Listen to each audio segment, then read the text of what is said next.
When somebody's talking to you about climate change, how do you feel?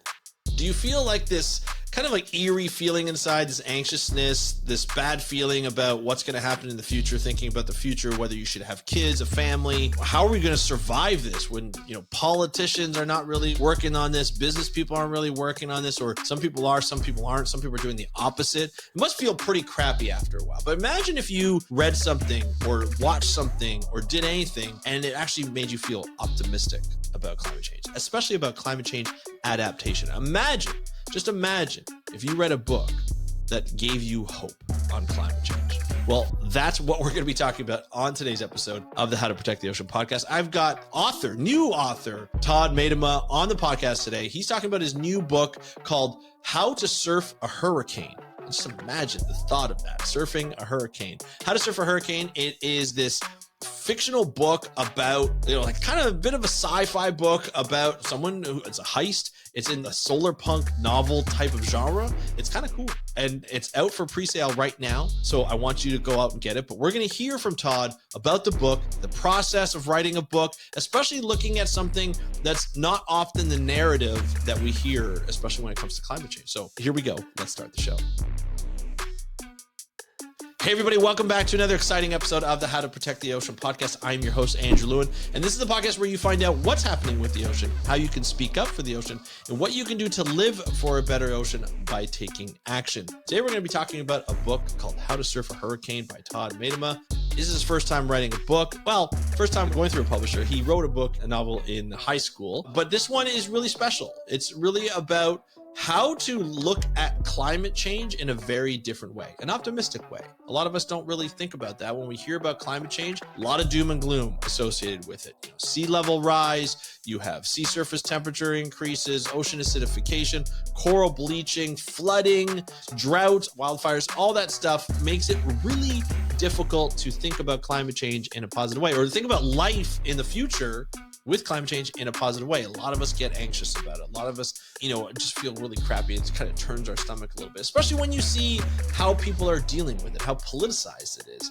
But we don't often hear about in our regular lives or in our fictional books or on a podcast or on a video where things are going to be fine. Things might actually turn out to be okay if we take it seriously, if we take actions. And, this book that Todd wrote is going to give you that optimism, is going to say, you know what? I think we'll be okay as long as we take action. And the book is going to inspire you to take action. In fact, you can go to the link below in the show notes or in the comments below if you're watching this on YouTube. You can go and you can say, hey, you know what? Here's a link to how to protect the ocean. Todd's got all these resources for you and strategies and tips on how you can get started protecting the ocean. I think this is where books need to go. I think this is how resources are built. They inspire and then they lead you and guide you towards action. It's what we're trying to build for a long time in a project, which I've probably already announced by now, but it's going to be amazing and you can take part. So this is a great interview. Todd's an amazing human being. He's already in the clean energy industry. He always wants to do something for climate change, like to reduce climate change, to help the planet, telling you to spend time for yourself in nature. And that's how we learn and get inspired to protect. This book is going to help you do that. I can't wait for you to hear the interview. So here's the interview with Todd Medema talking about his book, How to Surf a Hurricane. Enjoy the interview, and I will talk to you after. Hey, Todd, welcome to the How to Protect the Ocean podcast. Are you ready to talk about climate and the ocean? Hey, Andrew. I am. Thanks for having me. Love it. I love it. This is going to be a lot of fun because we're going to be talking, about climate change in the ocean, but in a little different way. A lot of times when we talk about climate change, it's the doom and gloom. It sucks. It's no fun. We get climate anxiety, we get overwhelmed, and we got to find a different way to be able to discuss this. And Todd, when you reached out to me to be like, hey, look, I wrote a book. In a sort of a fictional character way, but talking about climate change, talking about oceans in a much different way than the way we normally talk about it in society. And I want to discuss it on the podcast. And I was like, you know what? This is a perfect way to talk about different ways to discuss, climate change, just think about climate change. So I was like, yes, let's do it. We booked it. We're here. We're ready to talk about it. And I can't wait to do that. But Todd, before we do that, why don't you just let us know who you are and what you do? Yeah, so I'm Todd Medema.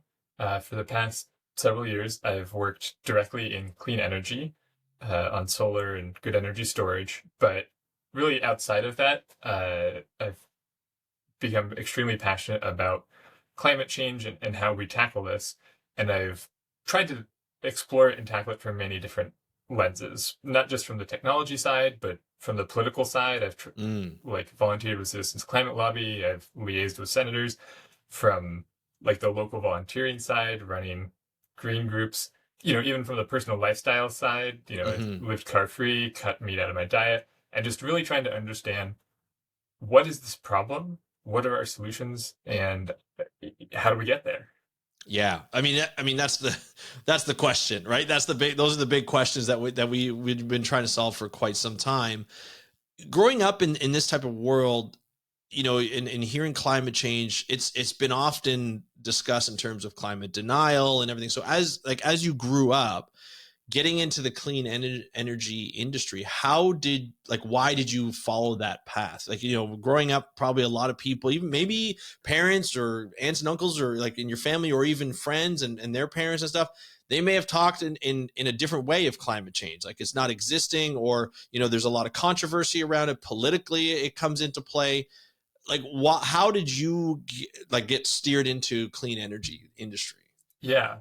I mean, that's a great question, because my family background is more the red state, like Right. Okay. questions about climate change. But I think what it really comes down to is, as a kid, I spent a lot of time in nature.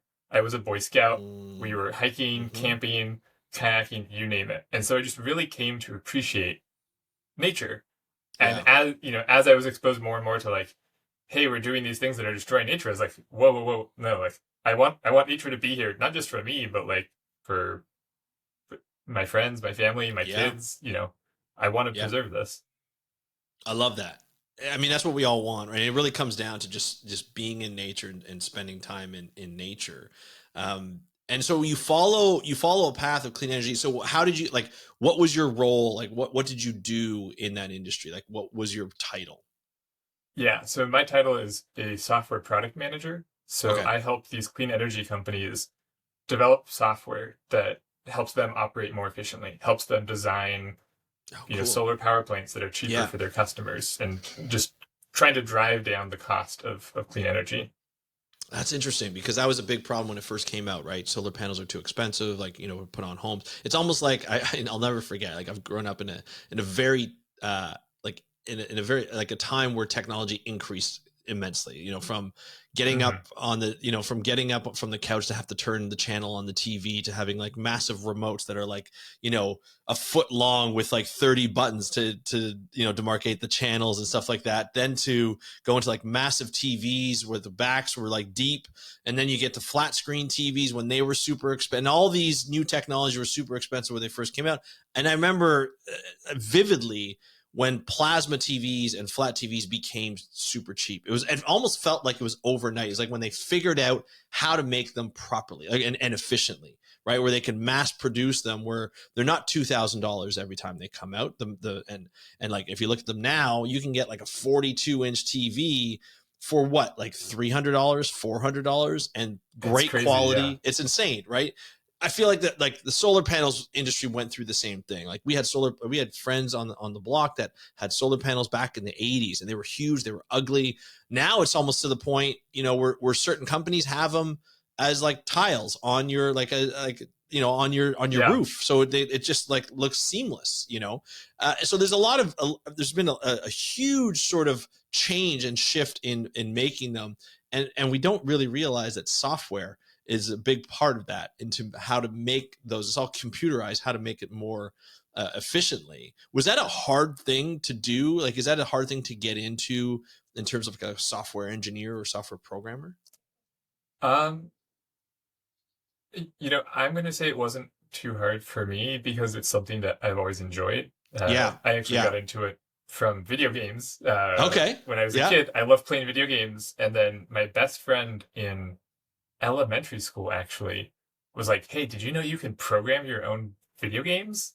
Nice. I was like, what? So I just like taught myself how to make, honestly, they were quite terrible games. I didn't know how to design games at that point, but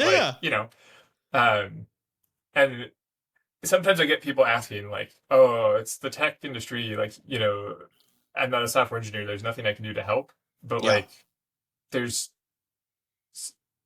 so many different angles that we're tackling this problem from. And really what I've seen is like every skill set is useful. Yes. Like if you love talking with people, if you love doing detail work, if you love like being out in nature, like there are people who go out and like install these solar panels. So like if you don't want a desk job, you can help the clean energy revolution in nature. It's fantastic. Yeah. It's a problem that needs to be solved by everybody and every skill set, right? And I think it's just a matter of literally plugging into the problem and the solutions and understanding how to get there and how your skill set can go. It's really interesting because I have a lot of people who come in, it's like, I want to protect the ocean. I got to become a marine biologist. I'm like, no, please don't. We have so many. There's so many up and coming marine biologists. Like, please, like, what's your skill set? Oh, I'm in business, or I'm a banker, or I'm this. I'm like, use it. Use that like that skill set. Use that experience to like, let's look at funding models. Let's look at, ways to program software, ways to program, ways to make better and more efficient, like make solar panels better and more efficient. Like, there's so many different ways. I interviewed someone who was putting like solar panels on boats, like as like they put them in on sailboats and stuff and like into the boat. And you're just like, this is amazing. Like to even come up with that idea, you need problem solvers, right? And that could become in any kind of format. Obviously, developers and software engineers, like you guys are really good at that because that's the skill set that you bring, the value that you bring. But there are other people who like business people who are like that have skill sets that are problem solvers, and they just do it in different ways. And I think we need that. And you have done it in a lot of different ways, which we're going to talk about in a minute, but it's really cool to see that. So as you're in this, the clean energy industry, you're doing these software models and you're coming up with these programs. Where do you go from there? Like, okay, this is like, how come you just didn't be like, this is my thing, like this is great, I'm going to just continue this? Or did you find like something else that interested you as you were growing through that industry? Yeah, I mean, I love doing multiple things. I have a hard time sitting still. Gotcha. So I'm still in clean energy doing this software product management. Yeah. And on top of that, I've always asked myself, like, what are ways that we can move the needle on this? And actually, the reason I started writing this book about 2 years ago was this. Someone shared a stat with me that humans are like, I don't know, something crazy, like 30 times more likely to remember a story than a piece, like a statistic. Because we are such story-driven creatures. Yeah. And so, I really got to thinking, like, are we communicating about climate change wrong? Is that, are we shooting ourselves in the foot? Because we're just like, numbers. Yeah. And everyone's like, what do these numbers even mean? And I don't know, like the same day, it was kind of one of those, funny coincidences. Someone else sent me this idea of like, in climate, we have these 3-story archetypes. Either the tech billionaire genius will save us all, the future generation, the kids will save us all, or the future is going to be a unrelenting hellscape that we deserved. And I'm like, you know what? You're totally right. I see one of those 3 archetypes in basically every story, and we need something else. Yes. Oh my gosh, that's so true. But there is another one. I feel like there's the science I told you so. You get that a lot in like apocalyptic movies, right? Where you have like the geologist or the marine biologist who's just like, I told you shouldn't have messed with that. And then everybody ignores that person, and then all hell breaks loose and they have to help solve it. Yeah, that's kind of that third one of like, we were warned and like the future's gonna suck. Yeah, exactly. And in some ways it makes sense, like, listen to your elders, listen to your scientists, like they're telling you. For sure. But I think also like one of the things that's just really missing is like, if you're not a tech billionaire, if you're not like a teenager, there's no other stories about like how you as just like an ordinary, so true, more like middle-aged person help contribute in your lifetime. Like so many of these stories take place in the far future. And I'm like, well, what about the next like 20, 30, 40 years? Like there's so little covering that. I agree. I also think too, as you were mentioning that, I'm thinking like, we expect these heroes to come out and solve those problems, whether it be a tech billionaire, whether it be a teenager. And we've seen some of those come out and they get destroyed. You know what I mean? Like people will go after a 16-year-old girl or a number of 16-year-old girls and just tear her to pieces because they don't think she can, they don't think that she can do anything. Or like you have a tech billionaire who tries to come out with something. He's like, oh no, all these conspiracy theories come out. Like they're trying to control the weather. They're doing this, they're doing that. And then in a way, people look at that from the outside. It's like, well, I don't want to be in that position. Like I can't do anything because then I'm going to be called out for anything. Anything I say is going to be called out, and I don't want to be treated that way. And so it almost like repels you from doing it a little bit and just being like, no, I'm just going to stick in my thing. I'm going to, grab my plastic drink, or my drink that's in a plastic, single use container. I'm just going to continue on my way. You know what I mean? And then it kind of suppresses us a little bit from doing it. Cause we're like, oh no, I can't, that's going to destroy my career, destroy my life. I don't want to do that. Right. There's a lot of that. Yeah. And so that's where like the third part of this puzzle came in, that like when it really clicked, like, okay, I'm going to write a book. Yeah. For a while, it's kind of like, oh, I'll just, like try writing some short stories. But like, okay, I'm going to write a book. I discovered this genre called Solarpunk. Have you ever heard of it? Solarpunk. Solarpunk.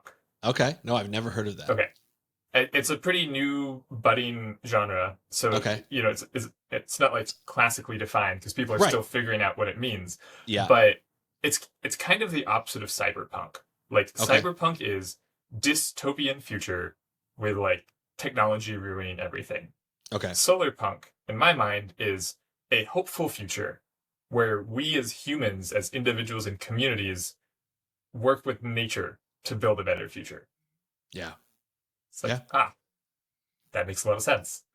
Yeah. And that tracks. I mean, you look at any conservation project that's succeeded, it's done as a community. It's done with the community. It's done in collaboration with that. It's not just done by one person who's like trying to hog all the attention. It's done as a community. So that makes sense as a book. Why do you think this is such a, like, why do you think it's only new now? Like, why do you think people are only coming out with it now, this type of genre? I have two hypotheses. One is that fear sells. Right. Like, true. We are so biologically wired to be afraid of things that, like, if you just took the same story, like if you took iRobot and turned it into like robots are going to be just amazing and there's no problems at all, people like literally wouldn't believe it. They wouldn't buy it. Like, it's going to be a total flop at the. There's no conflict. They need conflict. Yeah. Yeah. And I would say the other one is like these stories.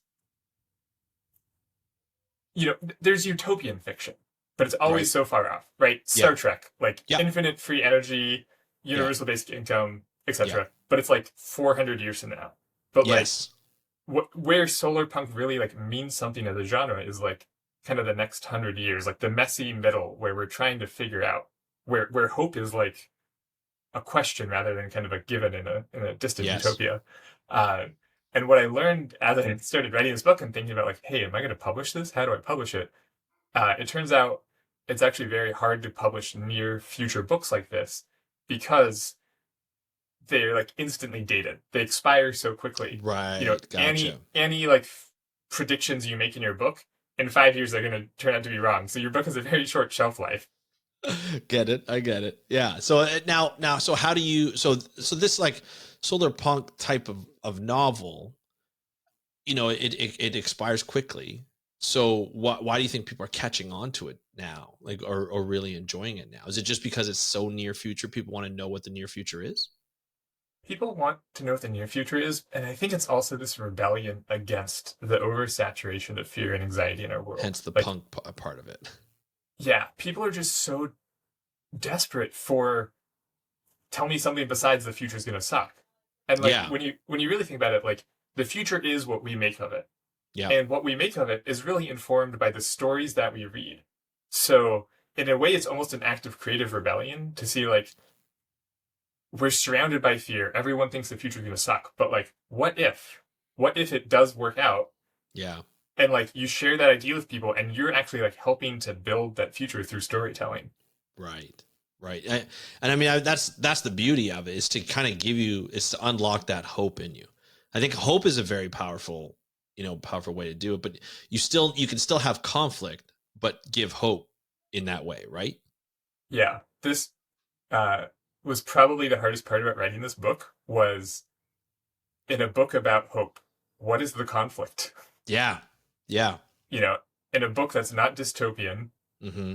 why are so the book is a heist, right? And like Right. usually in a heist, it's like, why would someone participate in this like super dangerous illegal thing if there's like nothing going wrong in their life? Mm-hmm. So it was very interesting to navigate that and find something that was hopeful and yet Yeah. dangerous and exciting. Yeah. So I want you to, as you kind of alluded to, but I want you to give us the without giving too much away. We know it's a Solarpunk heist. Give us a little bit of a premise of what people can think about. Like what would be on the back of the book? What's going to be on the back of the book to give us like that lull to like, hey, I want to read this? Yeah. So if you've ever asked the question of what in our life, climate change adaptation will look like, Mm-hmm. you're going to want to read this. Okay. And if you've ever written a climate book and just been like, dear God, this is boring, and you Yeah. want something that's actually fun to read, Yeah. this is first and foremost like high stakes, thrilling, page turning heist. So Okay. like if you want something enjoyable to read and where you just happen to like get some new ideas about our future, like check this out. I love that. I'm gonna clip that. That's gonna be the commercial for this type of book. I think it's great, and you want something that like you're on the edge of your seat as you're reading it. It's you're following the story closely, but you're seeing. I assume what's happening is you're just seeing the world that they live in while they do this heist, right, and how they've adapted to climate change, almost in a way. And the way I'm thinking of it, remember the movie Demolition Man. Where it's in the future. I forget how many years in the future, but like Sylvester Stallone, Wesley Snipes, they're in there. They've been frozen. All of a sudden they're discovering this new future where they've adapted. No violence, no this, no that, and then all of a sudden this is what they live in, and they're trying to change, or they're trying to like stay true to themselves. It's a really interesting thing where I think the nice restaurants were Taco Bell, I think, and it's very weird kind of way, but I think that's what it is. It's just like, here's the story that's happening. It's a heist. And then this is the world that they live in. So you kind of discover what a near future world of climate change is going to look like. Yeah, and I was really intentional about, so it's an ensemble heist, right? There's a whole cast of characters, Gotcha. and each one of those characters has had a very different experience in the world Okay. of how climate change is affecting them and how they're adapting to it. So even as you just get to meet the characters, you're learning about other parts of the world, other challenges they're facing, how are they solving it, while in the heist. I love it. Now, obviously this is in the future. We're not psychic. Where did you come up with some of the sort of the environments that the reader's gonna encounter in this book? How did you come up with it? Did you try and look as what it would consider to be as accurate as possible? Yeah, so that was one of my goals. My tagline for this book is basically The Martian meets Ocean 11 in a world adapting to climate change. Okay. So it has to be a fun heist. Yeah. And, very accurate, very scientifically backed. Right. Right. And so, yeah, I consulted with a lot of people. Just anytime that I wanted to pull something in, I would make sure to talk to an expert. How would this happen? How would you adapt? Right. So when you write, like, is this your first novel? Well, I did write one in high school, but this is going to be my first published novel. Okay. Well, no, but that's important though, because it's not your first time going through the process. Maybe with an actual publisher, it's probably different, I assume. When you set out to write this book, like, why did you decide this book? Like, obviously you had some experience, a little bit of experience in high school. What made you do a book and not like a podcast or, like a YouTube channel or something like that? Like, what made you decide I'm going to write this book? Well, when I started, I wasn't sure if I was going to publish it or not. I felt the creative need to write a book, and that's what felt accessible to me at the time. It seems a bit more straightforward to put words on a page than to figure out all of video editing, or even sound editing. Major kudos to you on figuring all that out.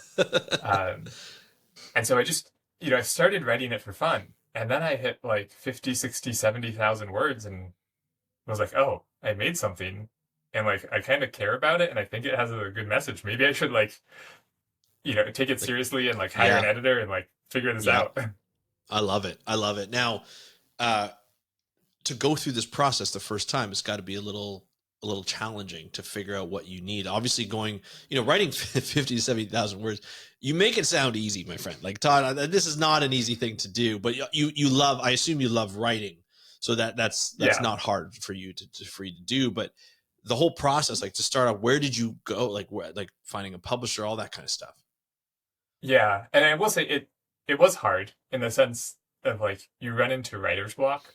Yeah. And you just have to keep writing. And so I ended up applying skills that I've used elsewhere in life to form successful habits of like, if there's a thing you want to do, make it as easy as possible and make it like a daily repeating thing so you don't have to think about it. So I was like home screen of my laptop, anytime I open it, first thing is the book. Yeah. And then setting like a day, like I'm going to write for 15 minutes a day.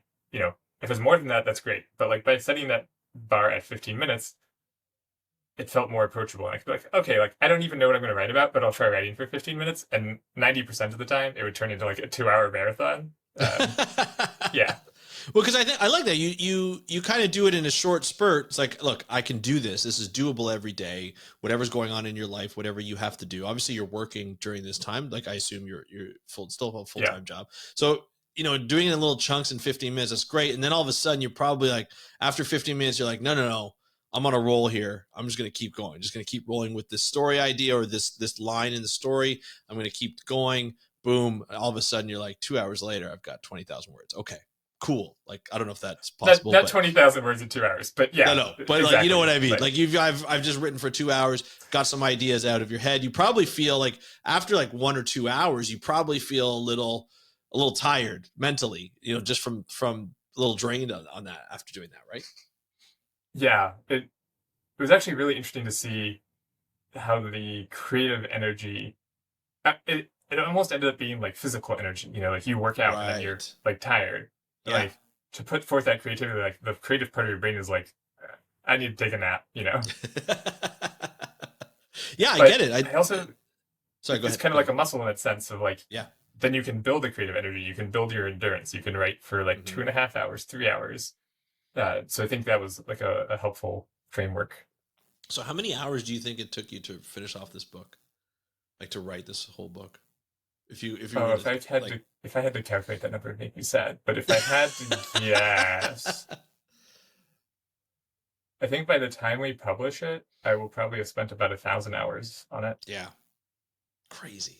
1,000 hours. Like roughly 2 hours a day for 2 or 3 years. So yeah. Jeez. And working at the same time.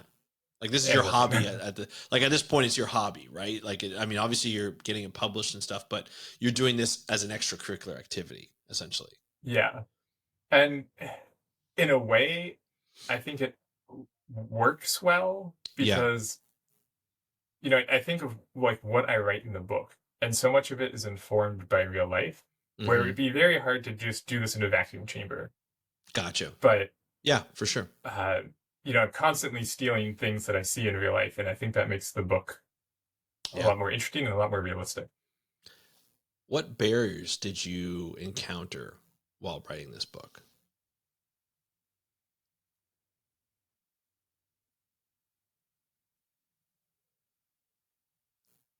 I would say rejection is a big one. Okay. And like, yeah. So last year when I started trying to send this out to publishers, where I kind of finished the first draft, I'd like run it past the first draft editor and was like, okay, I think I have something here.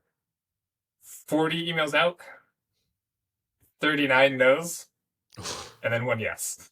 Okay. And I could have stopped at 38 and been like, yeah, this is ridiculous. Like 38 people said no. But I'm stubborn, so. Well, it worked, right? The stubbornness worked because you finally found that one. This is not abnormal, I assume, from the publishing industry. It's just they probably get pitched all the time. It's difficult. And you need to find that, I assume you need to find that one publisher that believes in the book, as it's written, and then saying, okay, I'm sure they're going to come with some suggestions and tweaks and stuff. Then they feel it's workable, right? And it actually really helped me too, understand other people's creative journeys and see that this is pretty common. I looked up stories from other authors, and like very frequently I was like, yeah, 95% rejection rate. But actually the one that really stuck in my mind is Lord of the Rings and Peter Jackson. Okay. I was a huge Lord of the Rings fan growing up, and I watched like all of the behind the scenes. Yeah. And in one of the behind the scenes, he talks about how he had to take it to dozens of movie houses before a single person bit. And like, I have no claim that my book is anywhere near as good as the Peter Jackson Lord of the Rings movies. You never know. Like, yes, if you believe it, you just have to keep pushing. Yeah. Yeah. I mean, that's really what it comes down to. But like in that journey, did you have a lot of self-doubt after each, getting more and more rejections? Did you have that self-doubt? Yeah, for sure. And then, not even just with the publishers, but like after I got my publisher and then I started getting editor feedback. Right. Sometimes I'd get the feedback and be like, this is great, and you just need to tweak this. And I'd be like, cool, done. And sometimes it'd be like, wow, this like whole chapter, this whole character doesn't work. And I'd be like, but it's integral to the plot. If I get rid of them, I have to have the book. So how do you react to that when you get that reaction? And you're like, I don't really want to change that. Like from a creative standpoint, this, like you said, this character is integral to the rest of the book. How do you react to that kind of stuff? Is it like an anger kind of thing, or more of like a desperation? Like my book will change if I do this. I would say it's a little sadness or despair. Yeah. Yeah. Like you invest your heart in a creative project, and so then when someone's like, this is garbage, you're like, but does that make me garbage? Right. Like, this is me. Yeah. Yeah.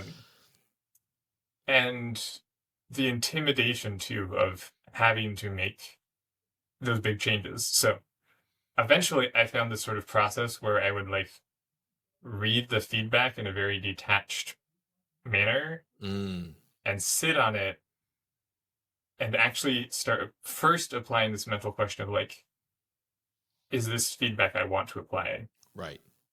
Because what I started realizing is in art, like once you get past the like basic stuff, like, are there typos? Like, is your grammar good? A lot of it really boils down to artistic choice. Mm-hmm. Gotcha. And subjectivity. And, I started getting like conflicting feedback of like, I like this character, I don't like this character. I'm like, well, can't please both of you. So like, I have to go back to what the story I want to tell is. Yeah. And that's hard to do because, you want your book to be a success, and you think like if someone gives you feedback, if you apply the feedback, it'll make it more successful. But and especially with this genre, like you're looking at like Solarpunk, like a heist, right? This is very different than what many publishers probably see. You're trying to provide an optimistic look to climate change, very different than what the normal narrative is, or the traditional narrative is for climate change. Was that ever at risk of being changed through the editing process?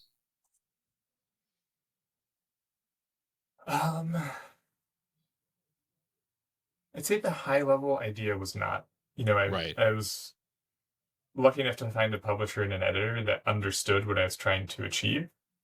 And I guess that makes sense because, they took it on. They obviously have to understand the project and want that project because they're getting pitched with so many books. If they don't like the exact mission statement for your book, they're probably just going to take on a different book. But I've gotten to the point around like, I don't know, publisher rejection number 30, where I started being like, maybe I should self-publish. Yeah. So there's a whole section of my Google search history of like, how to self-publish? Is self-publish a good idea?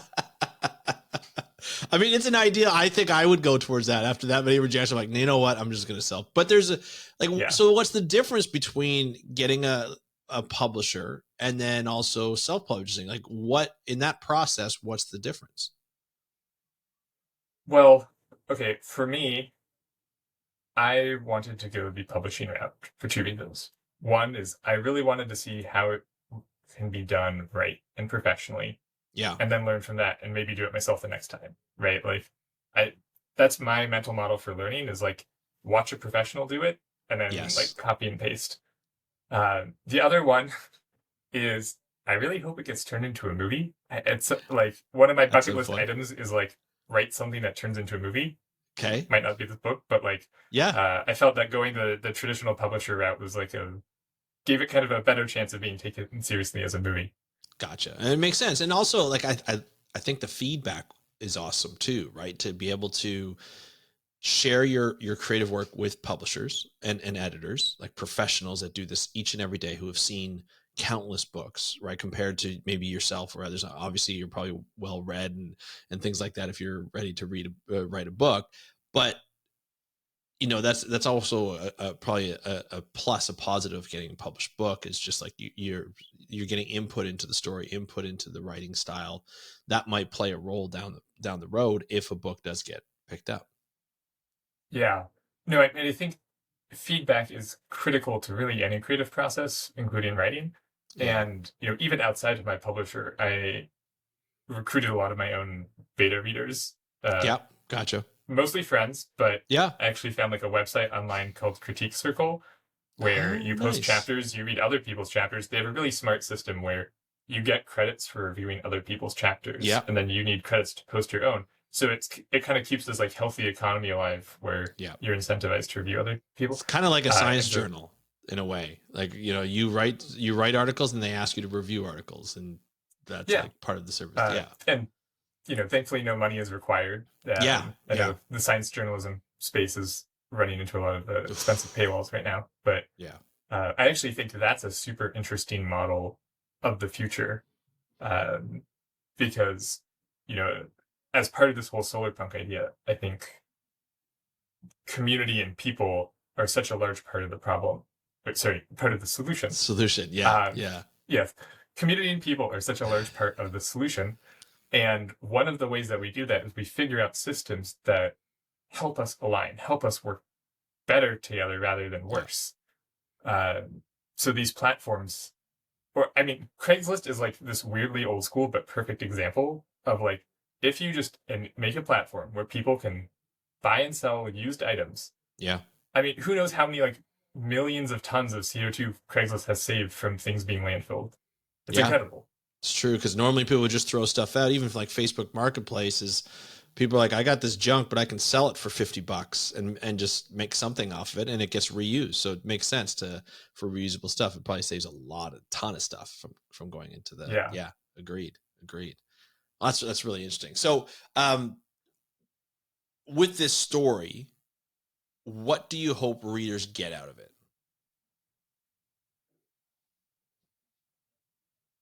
I hope that readers of How to Surf a Hurricane walk away believing that there's hope in the future and feeling excited and empowered to take action themselves and with their community. Okay. Yeah, I like that. And so, that's what you want. You want the call to action. So part of the book, is there like will there be like a follow-up with you? You'll probably do some talks and stuff like that, but like, is there like, you want them to feel a call to action? So after the book, I'm reading it and I'm like, oh man, this is awesome. I feel inspired to do something else. How will you, like, is there a way that they can get directed to something? Like, are you going to create something like that, or say, here are a bunch of organizations such as like Surfrider or something like that are going to help you, guide you to do that kind of call to action? Yeah. So obviously going to keep doing podcasts and spreading the word, but also for listeners of How to Protect the Ocean, I've prepared a special page on the book's website, howtosurfahurricane.com/protect, which will not only give them a free sneak preview of the book, but includes some actions and some ideas on how you can get started yourself helping to protect the ocean. I love that. What a nice surprise. That's amazing. This is a guy who knows how to sell a book. This is fantastic. I think, but that's what's important, right? When you write a novel like this, you want people to feel inspired.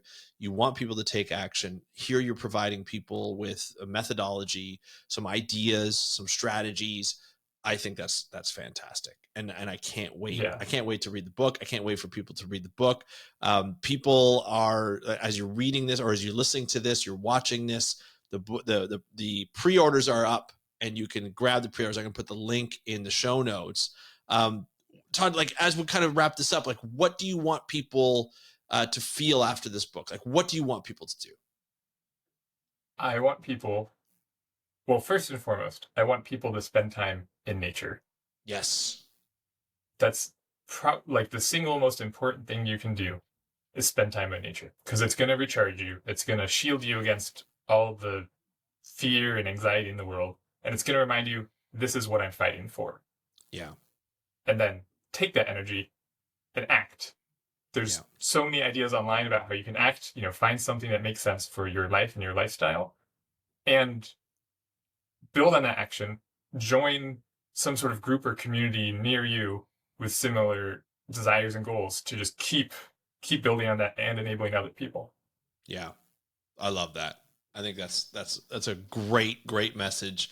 Todd, I wanted to thank you so much for coming on the podcast, for writing the book.